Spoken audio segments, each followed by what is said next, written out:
এখন শোনেন আপা, এই লোকের কাছে স্বর্ণ নিছেন কতখানি? আমি মনে করেন 2টা চেন বানাইছি 10 আনা দিয়ে। 10 আনা আছে, স্বর্ণকার কাছে 10 আনা আছে। এই যে মাপ দিতে পারেন, 2টা চেন বানাইছি, এই একটা বানাইছি আর একটা বানাইছি, 2টা চেন বানাইছি।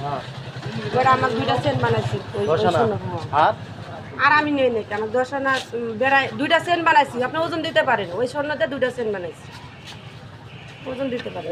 আর বড়ি স্বর্ণ আমাকে দেয়ার বড়ি দেন দরকার কি? আপনি তো ভেজালের গুড়া একটা, তাহলে না আমার সাথে কথা বলবেন। আমি আরে চিনি, আপনার তো চিনি না। আমি আমার কাছে 50,000 টাকা নিছে, আমার কাছে 60,000 টাকা কিনে আমার কাছে টাকা নাই। জানো হ্যাঁ বিপদে পড়ছে, আমি আমার বিপদে পড়ছি, কয়েক আমি বিপদে পড়ছি। ঠিক আছে, কত কইছিস? সে তো আমার 2টা চেন বানাইছি আমি, 2টা চেন আপনারা ওজন দিতে পারেন।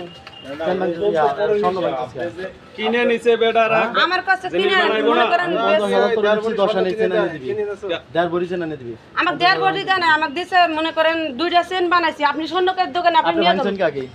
এখন হ্যাঁ আমার বইয়ের স্বর্ণ বুঝছেন, আমি বিপদে পড়ছি, আমার বিপদটা উদ্ধার করে না আগে থেকে পড়েছি। ঠিক আছে, আপনি ভাঙ্গে বানানো ঠিক আছে, রাইট আছেন? আপনি কেন ভাঙ্গে বানালেন? তারটা আমি তো চিনি, তার আমানত তার জন্য রাখলেন না কেন? আমি চিনি আগে থেকে। আপনি ভাঙ্গে বানানোর কি? আমাকে কইছে হ্যাঁ বন্ধু হিসেবে বুঝছেন আমার আপা আমি কি বলি শোনেন, বলেন। আপনি স্বর্ণকারের কাছে কতখানি দিছেন সেটা বলেন। আমি স্বর্ণকারের ওজন দোকান দিছিলেন কতখানি? ওজন দিছি আপনার মানে 13 আনা 14 আনা কইছে, 14 আনার মধ্যে হ্যাঁ 14 আনা কইছে, একবারই হয় নাই। তার মধ্যে 2টা চেন বানাই দিছে আমারে। 14 আনা? হ্যাঁ। আচ্ছা 14 আনার দাম কত আসছে পড়ছে?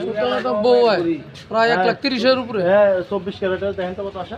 কত করে জানেন? 1,65,000 করেই ধরেন, রানিং 65। 1,65,000 16 তো ভাগ দেন। হ্যাঁ 16 আনা হলো একবারই। হ্যাঁ অনেক বিপদে পড়ছে। 14 ভাগ দেন 1,40,000, হ্যাঁ প্রায় 1.5 লাখ টাকা। আপনি 50,000 টাকা কিভাবে নিলেন?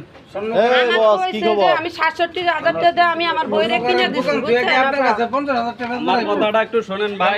আর কোনো কথা নাই, আমি কি বলি শোনো। বলেন। তুমি 14 আনি নিছো না? 50,000 দিছো না? এই যে এইটুকু 2টা চেন বানাইছি। আরে আপা আমার মুখের কথা, আপনি বলেন 14 আনি। আপনার মুখের কথা না? মানে ও হেই কইছে 14 মানে 14 স্বর্ণকারও তো বলছে 14 আনি, আপনিও তো বললেন যে 14 আনি বলছে। হ্যাঁ আমাকে 14 আনি কইছে, আমি স্বর্ণকারের কাছে কইছি, স্বর্ণকার কইছে আচ্ছা 14 আনা যদি হয় আমি মাইপা দেখমুনি, পরে আমি যাই না আমার ওর সামনে মাপেন না কে? বুঝছেন। আমি কিন্তু যাই নাই ওই জায়গায়, আমি 2টা চেন বানা দিছি এই ময়লা কিন্তু আমি কিন্তু আপা কইছে 14 আনা ওই কোন স্বর্ণ লাগাছে বানাইছেন? ওই যে ইয়াতে ঘোষবাক ওইদিকে ঘোষবাগ কত লাগা স্বর্ণকার নাই? তো বুঝবাক যাবে এনে জানি যাবো না। এই ভাই কত লাগা স্বর্ণকার নাই? বানাইছে ওটা সমস্যা না, ঘটনা কি? 14 আনা এই যে 50,000 টাকা স্বর্ণ রাখছে তার কাছে। সে কি করছে? স্বর্ণটা ঠাস করে ভাঙ্গে হের মধ্যে হাত বানাইলে দাম হচ্ছে তাই বানাইছে। হের স্বর্ণ এখন চাইলে এক মিনিট খারাপ। এখন তো আমার তো কথা শোনা লাগবে। কি বেচো নাই তুমি? আমি তো আমি কি কই জানো? আমি কি কই? বুঝছেন ওর কাছে 50,000 টাকা ও রাখছে, রাখছে ভালো কথা।